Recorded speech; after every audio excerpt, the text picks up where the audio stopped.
This is my 2019 steering wheel. The drivers are involved right from the very first stages of the design of the steering wheel for a new car or for a new season. And that involves everything from the physical shape of the wheel, the layout of the buttons, and also the interaction with all the complex systems on board.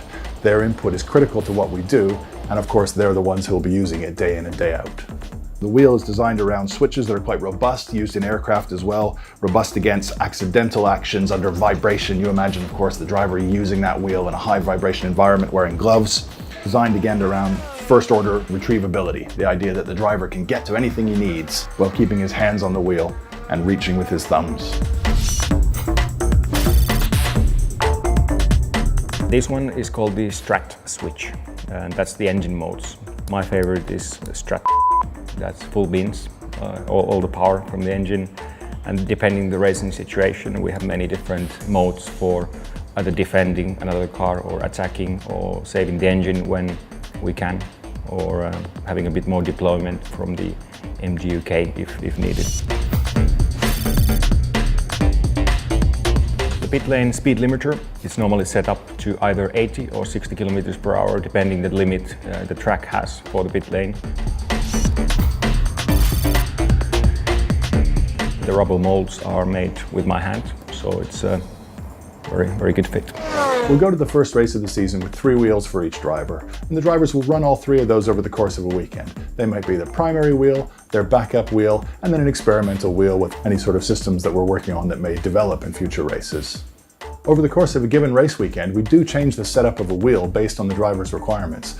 There are requirements, of course, for specific circuits, but also the way they use the car develops during the year. Around that first track of the year in Melbourne, the drivers are both going to be immensely busy.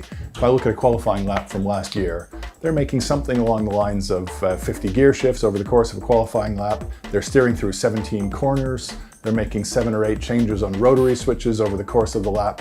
And of course, they're feeding back the information they see on the dash to us as well.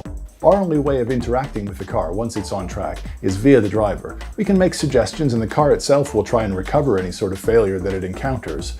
But if we want to physically change something on the wheel, we need to do that through the driver. Here is the radio button. It says talk. So while I press it, I can talk to the guys, have a chat. And when I press it again, then the line is cut. The use to which the drivers put the steering wheel changes from circuit to circuit throughout the course of the racing season. Melbourne, on the one hand, is the first track of the year. It is a street circuit, so offers some unique challenges from that point of view. When we compare it to a circuit like Monaco, for instance, we see it's a street circuit as well, but radically different in the way they use the wheel. So while at Melbourne they have time to be thinking about their changes and being very precise on their downshifts, for instance, under the reasonably rough braking conditions, in Monaco, everything is tight, there are no runoff areas, the gear shifts are much closer together, they have to react much more on instinct.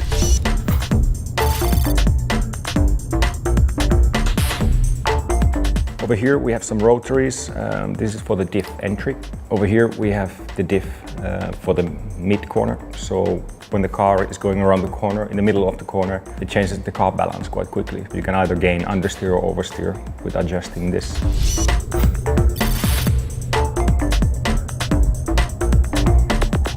Here is the neutral button. We select neutral when we stop the car after the session or after the race.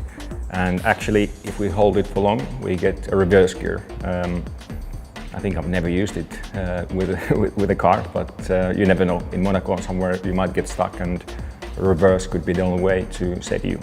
The modern Formula One car is a pretty complex bit of machinery, and we really ask the drivers to operate in 2 modes. We want them to be intuitive creatures who interact with the car the way they would have done with a go-kart when they were kids, but we also want them to understand a complex bit of electronics and systems that it really takes an engineer to understand.